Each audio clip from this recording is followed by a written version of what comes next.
Bonjour, je m'appelle Eva et je suis professeure de français à l'Institut français de Pologne. Bonjour, je m'appelle Magda, je travaille au pôle culture de l'Institut français de Pologne. À la médiathèque, nous avons trouvé le roman de Jean-Baptiste Andréa, Veiller sur elle. Jean-Baptiste Andréa est un écrivain, ancien réalisateur et scénariste. Veiller sur elle, c'est son quatrième roman qui a connu un grand succès en France et dans le monde entier, grâce notamment à son prix Goncourt décerné en 2023. C'est entre autres l'histoire de la relation entre Mimo et Viola. Mimo, un garçon pauvre, de petite taille, orphelin, et Viola, une fille d'une famille aristocratique. Au début, on a l'impression que tous les opposent. Ils sont très différents l'un de l'autre, mais ils ont quand même un rêve. Ils croient en l'impossible et Mimo veut devenir un grand sculpteur célèbre et Viola rêve de s'éduquer, d'aller à l'université et de voler. Le livre traite de grands sujets, de l'amour, de l'amitié, de l'histoire violente de l'Italie du XXe siècle. Et Andrea, il voulait un roman à la hauteur de Dumas, des Trois Mousquetaires. Et en fait, il l'a eu. Je pense que c'est un roman universel dont on ne peut pas se détacher. Qu'est-ce que tu penses de ça? Alors, j'ai envie de protester tout de suite quand tu dis Andrea voulait un grand roman. À mes yeux, ça le dévalorise un peu. Ce n'est pas qu'il se soit dit je veux écrire un grand roman parce que je voudrais avoir un prix Goncourt ou même pourquoi pas Nobel, et puis comme ça je serai célèbre. Ce n'est pas ça. Il a écrit un très bon roman. Là, je suis d'accord avec toi. C'est un grand roman, très captivant, que moi, j'ai dévoré aussi. Et en plus, les personnages sont vraiment véritables. Ils ne sont ni blancs, ni complètement noirs.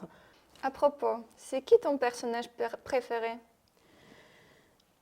Ça, c'est une question difficile parce que je ne sais pas. Peut-être que c'est Mimo Vitaliani, mais pourquoi pas Viola, à qui Mimo doit tout ou presque tout. Mimo, c'est un génie, mais qui fait des erreurs et qui s'en rend compte et qui sait les corriger. D'une toute petite, accepter d'appeler Vittorio par son prénom, jusqu'à une grande chose, comprendre que il collaborait avec les fascistes, cessait de le faire et payait le prix, c'est-à-dire aller en prison pour cela. Et moi, finalement, Mimo et Viola m'ont un peu énervée dans ce livre. Mais le personnage que j'ai adoré, c'est Emanuele, le frère de Vittorio, et qui est très bizarre, qui ne parle pas, qui gesticule, qui fait des grimaces, et qui est passionné par les uniformes, qui porte toujours des vêtements très bizarres, comme les uniformes militaires combinés aux habits des religieux. Et en fait, je pense que lui, il symbolise la lumière dans ce roman, peut-être aussi la normalité parmi les autres personnages et dans une Italie ravagée par le fascisme. Une partie importante de ce roman est consacrée à l'art. Ce qui m'a émerveillée, c'est la façon dont Andrea parle de la sculpture, de façon de sculpter et de processus, comment une sculpture se crée. Je me suis plusieurs fois posé la question en lisant d'où il sait ça. C'est quand même, c'est pas un sculpteur, c'est un écrivain. Et j'ai compris après avoir écouté une interview sur France Inter, permettez-moi maintenant de citer Jean-Baptiste Andréa, il y a la journaliste qui lui pose la question, parler de sculpture était une façon de parler de l'écriture? Et la réponse de l'écrivain, absolument. Tout ce que dit Mimo sur la sculpture est ce que je pense de l'écriture et de toute forme d'art. Plus on avance, plus on purifie son geste, plus on le vide. Moins on en dit, plus ce geste parle. Le médium importe peu. Un musicien, un sculpteur, un peintre font exactement le même métier. En général, la langue m'a beaucoup plu, même si au début j'étais un peu réticente. C'est en fait un roman populaire que Andrea qualifie aussi comme un livre romanesque, c'est-à-dire qui fait appel à l'imagination du lecteur et au sentiment du lecteur. Et c'est vrai, la langue ici est très captivante, très visuelle. Moi, quand je pense à ce livre, je vois tout de suite les couleurs de Pietra d'Alba, je vois les couchers de soleil, le marbre.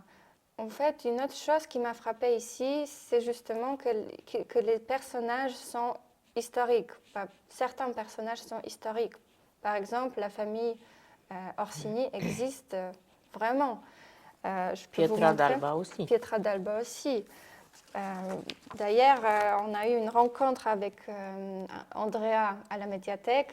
Et voilà, j'ai un tampon de la famille Orsini que l'auteur m'a mis dans mon exemplaire de la version polonaise du livre.